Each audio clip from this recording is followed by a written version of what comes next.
hi everybody, today this is part 2 of my GNS series. So today we're going to add a router and a Kali Linux VM to our GNS network.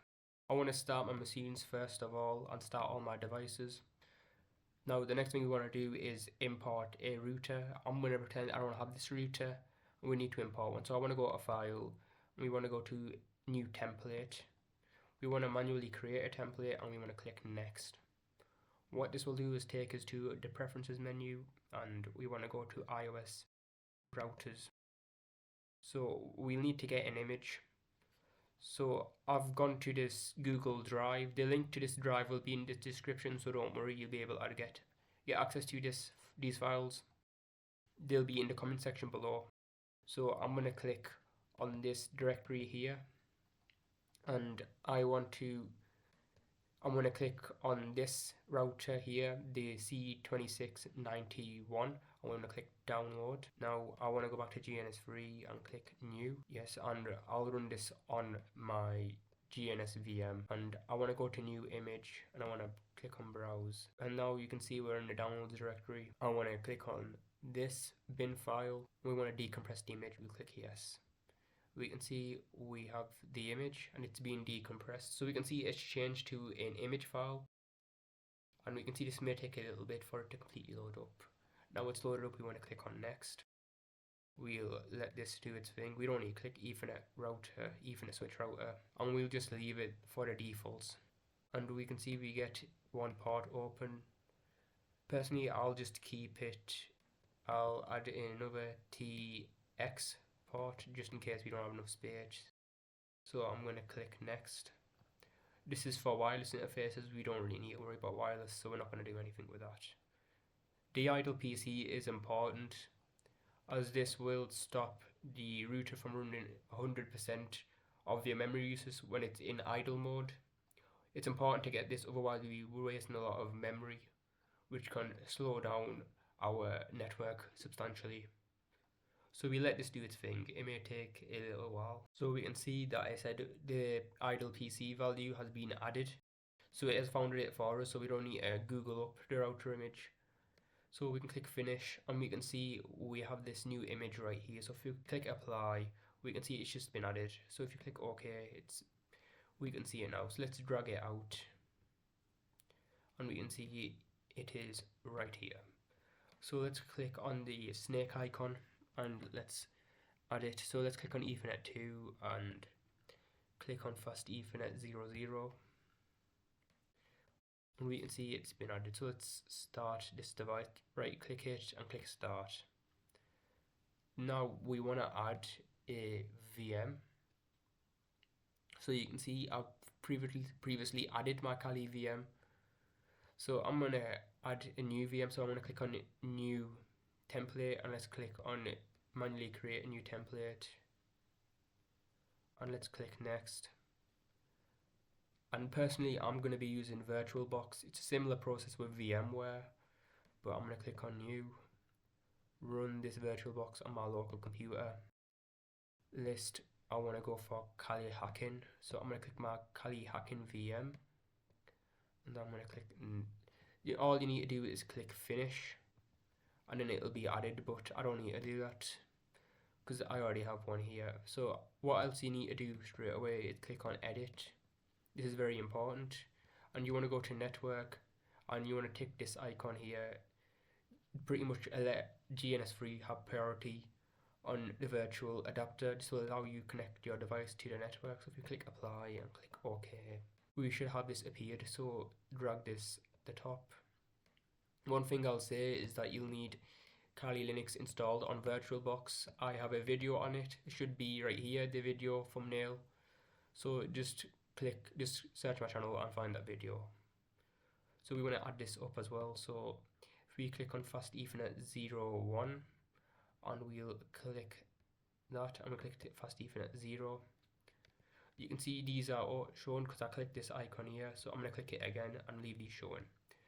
Now what we'll need to do is configure the network. So I am gonna give some IP addresses out. So I'm gonna do 192.168.0.1 for this router, and this These other two will be 02 for this PC and 03 for this VPS, well, this VPC, and we'll make this network here a separate next at 192.168.0.169.0.1, and we'll make this 0.2 for the fun of it. Now we'll need to give these devices IP addresses, so I'm gonna click on console and console here.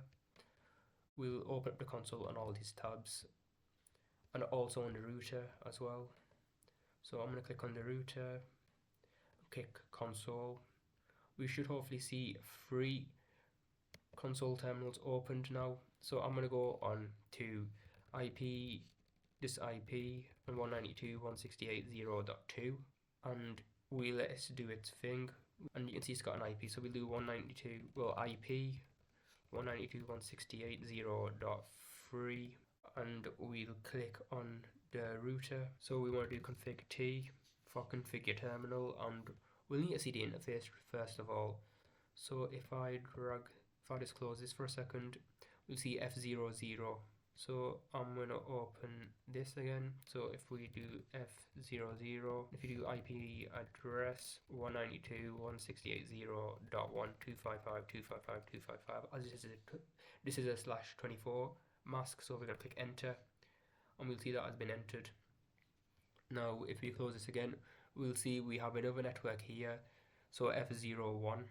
So if we go back on here and we click exit, and we'll do int F01 and do IP address 192.169.0.1 255.255.255.0 for /24 address.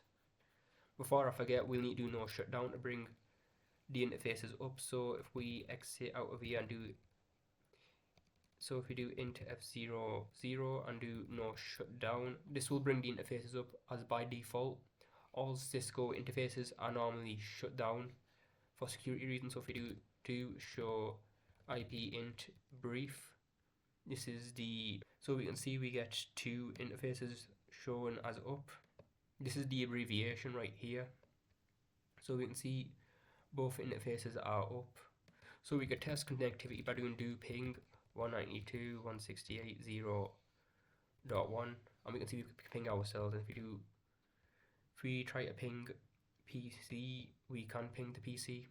So we know we got connectivity on this network. So all we need to do is start the Kali VM. So I'm going to right click and click start. This will take a little bit to start running. We can see right now it's starting to run. This may take a little bit. So the Kali VM has finally loaded up. So I'm going to click on this little Kali Linux loader at the top right corner. I'm going to go to network, and we can see advanced network configuration, and we're going to click that. I'll full screen this to make this a little bit easier to see. Now we want to right click this connection. Actually, there'll be a little gear icon in the little corner, so we'll click that. And if we go to IPv4 settings, we'll be able to see, I put this on previously, but since we'll need to change a couple of things. So on IPv4 settings, I'll make this 169 and 0.2. And /24 address, the default gateway is wrong, so let's change that quickly. We can see the default gateway needs to be 69, and we can see that's been set correct. So if we save this, we can see it's been saved. So what we need to do, which messes up a lot of people, is disconnect this quickly, and if we reconnect wide connection 1, we should get connectivity.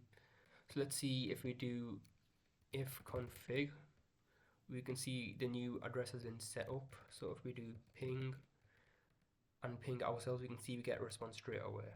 So I'll do clear, and we'll do ping again, and we'll ping the router, and we can see we get a response. So we can see we have a connection to this router on our system. One thing we can check is, can we ping the other interface on the router? So I'm going to go back onto Kali Linux.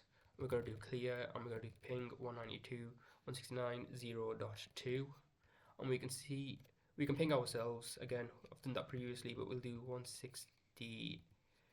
H, so let's ping, and we can see we can ping the other interface. We could also ping these PCs, which we can. So in this video we have added a router and we have added a Kali Linux machine on VirtualBox. Next video we'll be adding a Windows VM and expanding the network even further, maybe even adding Active Directory. So I will see you in the next video.